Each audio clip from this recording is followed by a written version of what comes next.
Most men don't quit relationships because they gave up. They quit because they finally paid attention.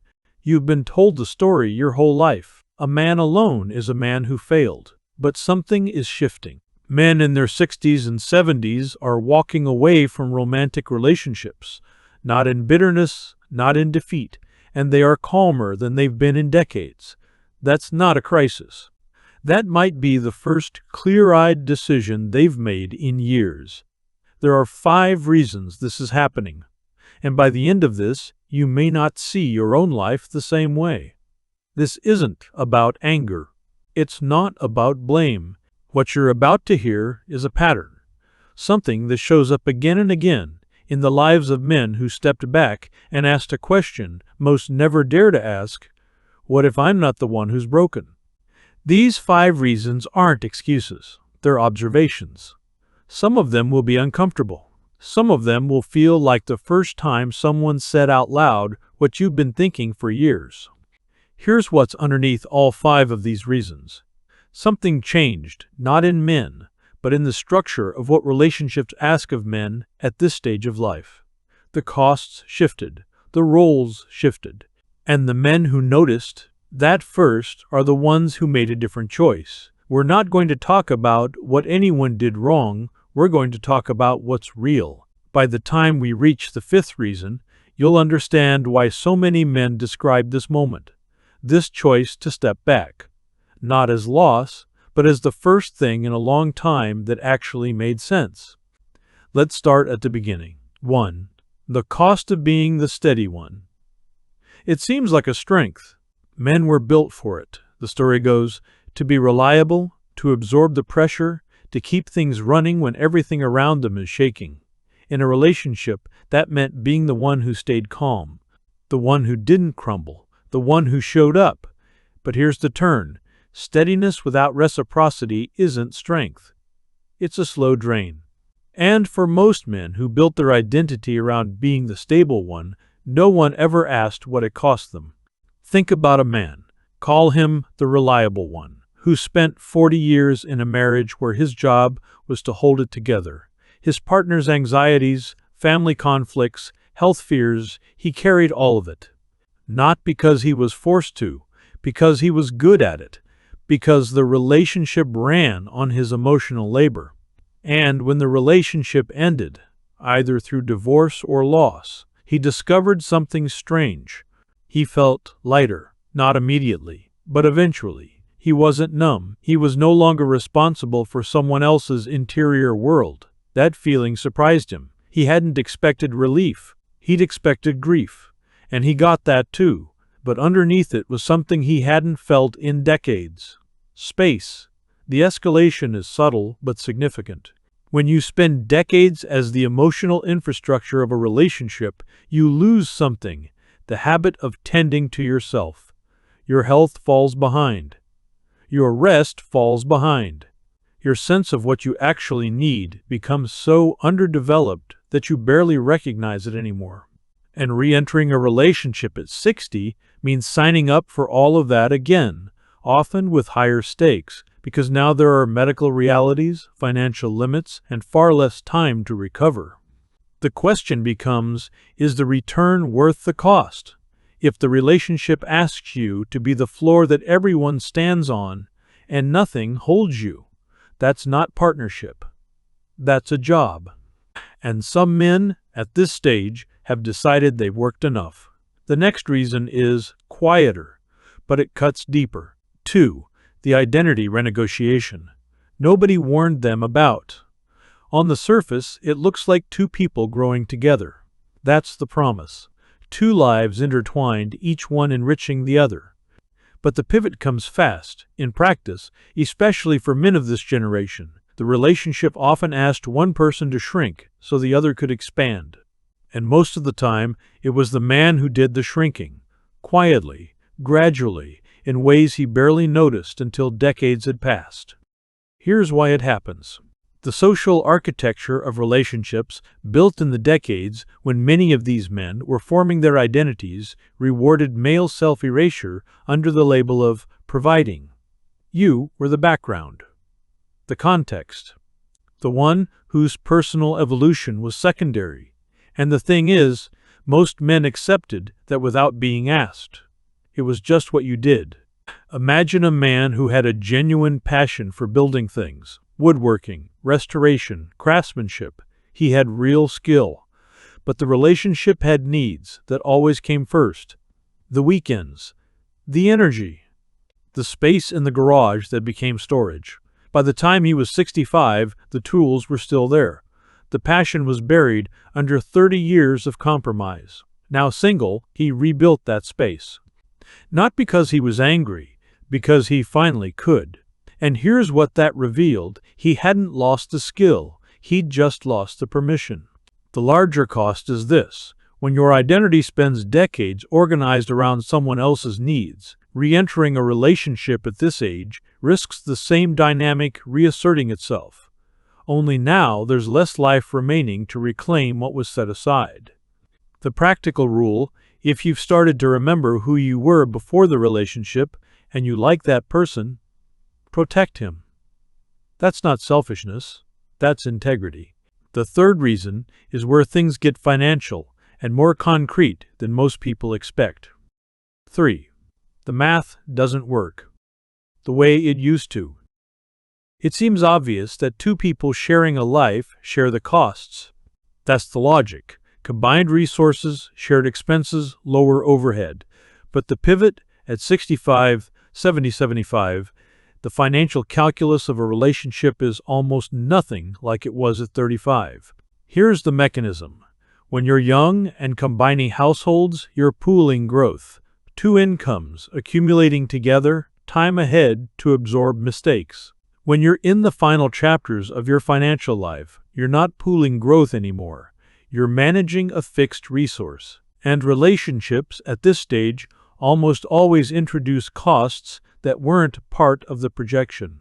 Take a man, retired, reasonably comfortable, who begins a relationship with someone navigating her own financial complexity, medical costs, a family obligation she brought into the arrangement, a shift in how money gets spent, where it goes, what counts as necessary. Within 2 years, his savings picture had changed, not through betrayal, just through the natural reality of combining two complicated financial lives late in the game.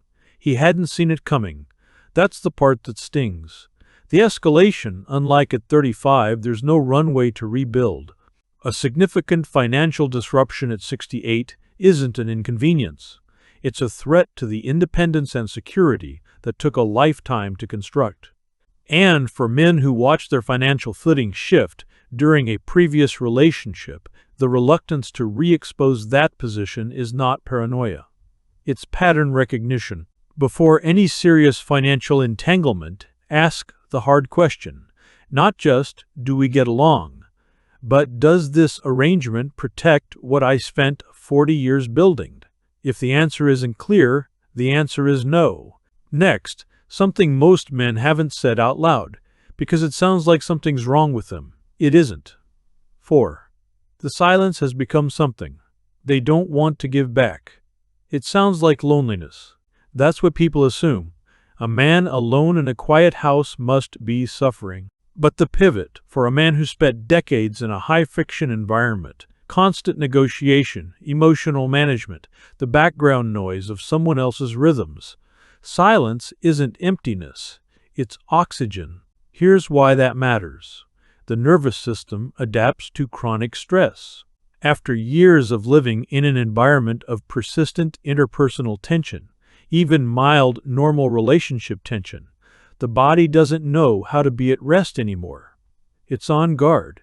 It's scanning. And when that environment is removed, what happens first often feels strange. Too quiet, too still. But then, for many men, it settles, and what comes next is something they hadn't felt in years. Clarity. Picture a man, recently divorced, who spent the first 6 months certain he needed to find someone new. That was the script. Get back out there. Don't let yourself get isolated. But somewhere in the 8th or 9th month, he noticed something. He was sleeping better. His thoughts were his own. He woke up and made decisions. What to eat, where to go, how to spend a Saturday, without a negotiation, without a counterproposal, without the small daily friction that he'd normalized so completely he didn't know it was there. He wasn't lonely, he was present. That distinction matters more than it sounds. The escalation, re-entering a relationship, means giving that back, not as a punishment, just as a fact. Another person in your daily life means your nervous system is no longer operating on your rhythm alone. For men at this age, particularly those managing health concerns, processing grief, or rebuilding a sense of self after a long marriage, that re-exposure to chronic interpersonal noise can be genuinely costly. Not emotionally dramatic, just costly. If your peace feels like something you have to protect, if solitude has become something that actually works for you, that's not pathology. That's preference. And preference at 70 is worth honoring. Now the fifth reason. This is the one that ties all the others together, and it's the one most men have never heard put into words. 5. They've stopped believing the story. This is the one most people don't say, not out of shame, but because it's hard to explain to someone who's still inside it. The story is this: a man's value is proven through his attachment, a partner validates him, a relationship completes him, and a man without one is, by default, someone who couldn't manage it. That story ran most of these men's lives from the time they were teenagers. It shaped how they made decisions. It shaped what they tolerated. It shaped the quiet shame they felt after a divorce or a relationship ended. That instinctive sense that they had failed at the one thing a man was supposed to succeed at. But here's the pivot, and this is where it gets real. That story was never about these men. It was about a system. A social architecture built in a specific era, with specific economic and cultural conditions that required men to organize their identities around partnership. Because the alternative, a self-directed man living on his own terms, didn't fit the structure. That architecture is old now. And the men who lived through its full cycle, who did everything it asked, who provided and protected and showed up and stayed, are in a position that no previous generation reached in the same numbers. They made it to the other side with enough clarity to ask, was that actually true? Was I incomplete? Or was I told I was incomplete, so I'd keep playing the role? Think about what that question does to a man when he finally lets himself sit with it, not in anger, just in honest examination. He starts to see the relationships he stayed in too long, not because they were good, but because leaving felt like admitting defeat. He sees the compromises that weren't really compromises, the interests he set aside, the version of himself he kept promising he'd return to after things calmed down. Things never calmed down. They just kept going, and now he looks at where he is. Maybe recently single. Maybe intentionally staying that way. Maybe fielding well-meaning questions about when he's going to get back out there. And something in him has changed. Not bitterness, not despair. Something quieter and more durable than either of those. He stopped needing the story to be true. He doesn't need a partner to prove he's a real person. He doesn't need an attachment to validate the decades he lived. He can look at his life, the things he built, the work he did, the people he loved, the costs he paid, and evaluate it on its own terms. Not through the lens of whether it came with the approved social arrangement attached. And when you stop needing the story, when the thing that used to feel like a requirement starts to feel like a choice, the whole landscape shifts. The question is no longer, why am I alone? The question becomes, what do I actually want? And for a growing number of men in their 60s and 70s, the honest answer to that question doesn't automatically include a romantic relationship. Not because they've given up on human connection, not because they're broken or bitter or have nothing to offer, but because they went looking, maybe for the first time, for what they actually wanted, and found that the shape of a good life, for them, didn't require a partner in it. That's not a failure to launch. That's a man who finally stopped letting someone else define the destination. The practical rule is simple. A life built on your own terms, with clarity about what you need and why, is not a consolation prize. It's not settling. It's not giving up. It's the thing most people never get around to building because they were too busy living up to someone else's blueprint. You're not behind. You're not missing something. You may have simply arrived at the one thing the whole story was quietly designed to prevent you from reaching. A version of yourself that doesn't need approval to feel complete. At the beginning of this, you heard a claim. Men over 60 are done with relationships. And the assumption behind that, the thing most people hear without saying, is that done means defeated, broken, alone, less than. But here's where we've actually arrived. Done can mean finished tolerating what never worked. Done can mean clear-eyed about the cost. Done can mean decided, not by default, not by failure, but by honest evaluation of what a good life looks like from here. The men who are stepping back from romantic relationships in their 60s and 70s are not failing at life. Some of them are, for the first time, living one they actually chose. That's not the end of the story. It might be the first chapter of a different one entirely.